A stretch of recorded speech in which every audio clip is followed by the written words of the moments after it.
ऐसे नहीं होगा, मेहरबानी करके ऐसे नहीं होगा। दानिश जी, आप जो कह रहे हैं उस पर काउंटर करिए नाजिया इलाही खान। नाजिया जी प्लीज कंटिन्यू।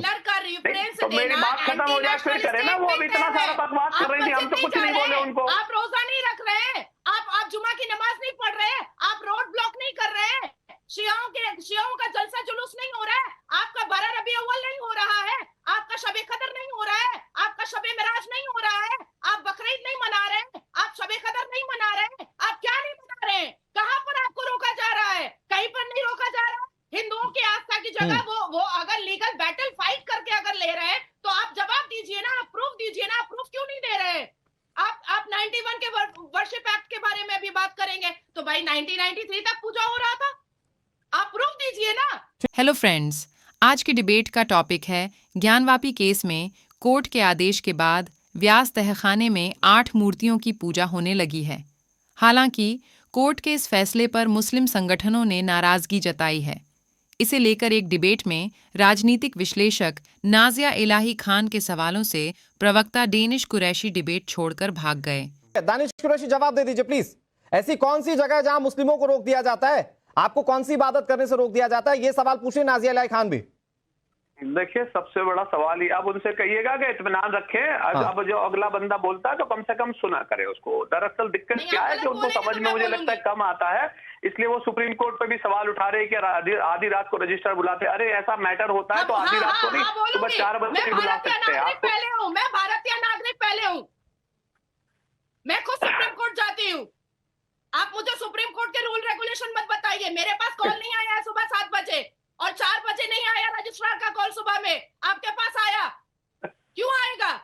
ये पार्शियलिटी नहीं चलेगी, बोलूंगी मैं। ठीक है दानिश भाई प्लीज कंक्लूड कीजिए जल्दी से। देखिए अनुराग, ऐसे बहस नहीं होगी। सुनिए मेरी बात, मैं संजीदगी के साथ अपनी बात रखता हूँ और सुनता भी हूँ। वो कुछ भी बकवास करती हैं तब नहीं, दानिश भाई कोई बकवास नहीं कर रहा है।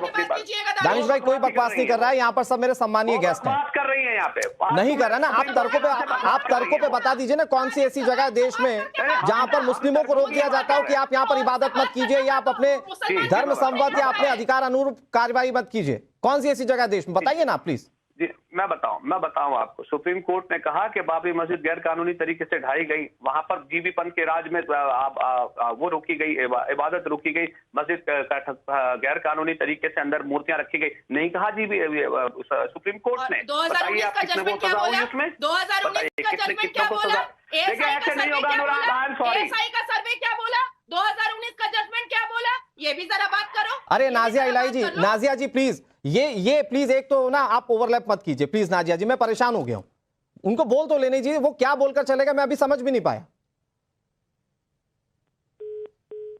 आ रहा हूं नाजिया जी, मैं आपके पास आऊंगा। नजीम खान साहब आप मुझे बताइए, ऐसा लग रहा है देश में एक पूरी ऐसी लॉबी काम कर रही है जो लोगों को सिर्फ ये बताना चाहती है, जो मुस्लिम धर्म के लोगों को ये बताना चाहती है कि देखिए साहब आज आपके साथ कितना बुरा नहीं हो गया। अब कोर्ट के फैसले पर सवाल उठा रहे हैं जमीयत उलेमा हिंद के मदनी। कोर्ट कोई भी चीज आस्था के हिसाब से थोड़ी देता है सर, वो तो सबूतों के आधार पर कार्रवाई करता है। हाँ अनुराग भाई, देखिए सबसे पहले तो मैं ये कहना चाहूंगा कि इस भारत की सिर्फ एक धार्मिक किताब है जिसका नाम संविधान है। और देखिए अनुराग भाई, मेरी 2 आंखें हैं, एक आंख से मैं अपना देश देखता हूँ और एक आंख से मैं अपना मजहब। मुझे तो दोनों से ही मोहब्बत है। और देखिए जिस तरीके से अभी नाजिया इलाही जी ने जो एक शुरुआती तौर पे कहा ना कि यहाँ सरिया का जोर चल रहा है, सरिया लाना चाहता है। अरे सुन लीजिए नाजिया जी, ये देश संविधान से चलेगा, ना किसी हिंदू राष्ट्र से चलेगा और ना ही किसी सरिया से, ये तो संविधान से ही चलेगा। और तो संविधान संवत ही तो कार्यवाही करता है कोर्ट में संविधान के हिसाब से तो सुनवाई होती है सर। आप लोग क्यों बता रहे हैं यहाँ पर कि धर्म के आधार पर कोई फैसला सुनाया गया? हाँ अनुराग भाई, देखिए अब देखिए मोस्ट इंपोर्टेंट सवाल अभी आपका, देखिए जिस तरीके से अभी हमारे दानिश भाई बार बार एक बात कह रहे थे कि सुप्रीम कोर्ट ने खुद कहा कि बाबरी मस्जिद का मैटर लेकर चलूंगा। सुप्रीम कोर्ट ने खुद कहा कि बाबरी मस्जिद के अंदर गैर संवैधानिक तरीके से मूर्तियां रखी गई। फिर सुप्रीम कोर्ट ने यह भी कहा कि बाबरी मस्जिद को शहीद गैर संवैधानिक तरीके से करा, सुप्रीम कोर्ट ने कहा। लेकिन भारत के मुसलमान नहीं आप आधा या तो आधा पढ़कर आए या आधा बता रहे हैं। नहीं एक मिनट नाजिम जी, मैं ये आपकी बात नाजिम खान जी आपकी बात मैं ऐसे इंडोर्स नहीं होने दूंगा। देखिए कोर्ट का जो फैसला था, कोर्ट के उस फैसले में यह भी कहा गया कि वहां पर इस्लामिक ढांचा था, इस बात के भी सबूत नहीं है। ठीक है, आपको पढ़ना चाहिए। दूसरी चीज ये कि सन पढ़ लिख के बैठता हूं, नहीं अरे नाजिम जी एक मिनट, ये पढ़ाई का सर्टिफिकेट मत दीजिए, वो आपकी बातों से समझ में आ रहा है कि कितने पढ़े लिखे हैं आप। कोर्ट का ऑब्जर्वेशन एक ये भी था कि जो सिखों के धर्मगुरु थे वो वहां पर दर्शन करने के लिए गए थे, उस बात के भी सबूत है और वो कोर्ट के ऑब्जर्वेशन में बहुत क्लियर है। तो आप बार बार एक ही चीज की दुहाई देते हैं कि कोर्ट ने ये कह दिया, कोर्ट ने ये कह दिया। पूरा पढ़कर आइए फिर बात कीजिए, वो पुरानी बात है। आज के देश की व्यवस्था पर बात कीजिए ना, 2024 के लिए आप क्यों पोलराइज कर रहे हैं वोट बैंक को? मैं कहता हूं सर, सुन लीजिए सर, आपने एजुकेशन की बात की है तो मैं कहता हूं कि 1528 से लेकर 1992 तक बाबरी मस्जिद मौजूद थी वहां पे, पूरी दुनिया ने देखा। लेकिन गोस्वामी तुलसीदास ने कहीं भी ये जिक्र नहीं करा कि मंदिर तोड़कर मस्जिद बनाई गई। देखिए एजुकेशन की बात मैं बात कर रहा हूँ, आ रहा हूं एचएस रावत जी, इसके बाद आ रहा हूं आपके पास, प्लीज कंक्लूड कर रहा हूं। या नहीं ये कहा, ये बताइए।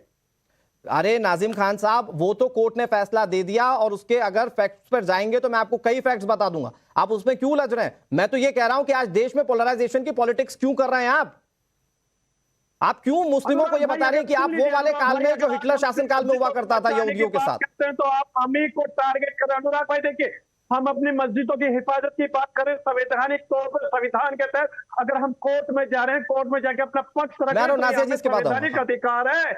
और सुन लीजिए, ये संवैधानिक अधिकार है कि कोर्ट हमें सुने और हमें कोर्ट पर पूर्ण विश्वास है, कोर्ट हमें इंसाफ देगा इंशाल्लाह, ऐसी उम्मीद हम कोर्ट से करते हैं। कोर्ट पर पूरा भरोसा है, कोर्ट के पास आप जाएंगे, अपनी बातों को रख लेंगे और कोर्ट अगर विरोध में कुछ बात कह देगा आपके, तो फिर आपका भरोसा डगमगा जाएगा, फिर आप अपने लोगों के बीच जाकर उन्हें डराएंगे धमकाएंगे। मैं आ रहा हूं आपके पास, नाजिम जी आ रहा हूं आपके। एचएस रावत जी कुछ कह रहे हैं, एचएस रावत जी प्लीज जवाब दे दीजिए। मुझे अनुराग जी हंसी इनकी बातों पे आती है। अभी ये कोई पीस पार्टी के प्रवक्ता हैं, कोई आईएमआई के प्रवक्ता हैं, ये ऐसी मजाक उड़वाने वाली बातें करते हैं।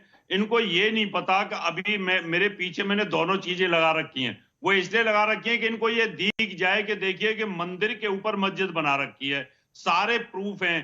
के मोहम्मद एएसआई के डायरेक्टर थे, उन्होंने रिटर्न में वहां पे दिया, बाबरी के बारे में दिया, ज्ञानवापी के बारे में दिया, कृष्ण जन्मभूमि के बारे में दिया, लेकिन उनकी नहीं मानेंगे। जब वहां पे सर्वे हो रहा था तब उसका विरोध कर रहे थे, अभी भी विरोध कर रहे थे। अब कोर्ट का फैसला आ गया कि 93 के अंदर भी इन्होंने देखिए किस प्रकार से तत्कालीन सरकार ने वर्शिप एक्ट का वहां पर धज्जियां उड़ा दी थी। और जब हमने यहाँ कोर्ट में सर्वे की बात की तो इन्होंने उसका विरोध करना शुरू कर दिया। हमारी मस्जिदों पर, आपकी मस्जिदें हैं कहाँ? आपने कहा 1528 से हमारी वहां मस्जिद थी, उससे पहले क्या था वहां पर? यानी इनको कोई इतिहास की नॉलेज नहीं है, इनको ये कोई पता नहीं है क्या स्थिति है, और पता भी है तो बोलना नहीं चाहते।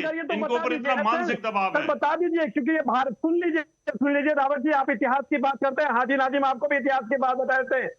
पहले जमाने में क्या होता था, हिंदू राजा को अटैक करता था। जब हिंदू राजा जीत जाता था तो वो क्या करता था, मंदिरों को ध्वस्त करके अपना एक कुलदेव का मंदिर बना के, हिंदू राजा मंदिरों को ध्वस्त करेगा, क्या बात कर रहे हो? ऐतिहासिक बात कर रहे हो आप, इतिहास की जानकारी ऐसी बात करो जो समझ आए लोगों को। हिंदू राजा तो मंदिर को ध्वस्त करेगा क्या?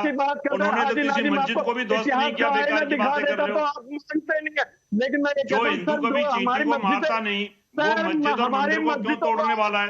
ये तो इस्लाम के जो जिहादी थे आताताई, उन लोगों ने तोड़ा है। और ये तो इतिहास का देखिए नजीम खान साहब, ये बात तो आपको माननी पड़ेगी ना कि आप जो कर रहे हैं आज वो डर बैठाने की कोशिश कर रहे हैं। एक मिनट रावत साहब मैं आ रहा हूं आपके पास, नजीम खान साहब मैं आ रहा हूं आपके पास। देखिए जो असदुद्दीन ओवैसी कह रहे हैं या आपकी जितने भी उलेमा बनकर जो आप लोगों को धर्म के उपदेश दे रहे हैं, ये बात तो माननी पड़ेगी कि वो डर बैठाने की कोशिश कर रहे हैं। तो दोस्तों आज के डिबेट में आप किसके साइड खड़े थे हमें ज़रूर बताएं, और इस टॉपिक पर आपकी क्या राय है कमेंट करके बताइए, और सब्सक्राइब करें हमारा चैनल हल्ला मीटर।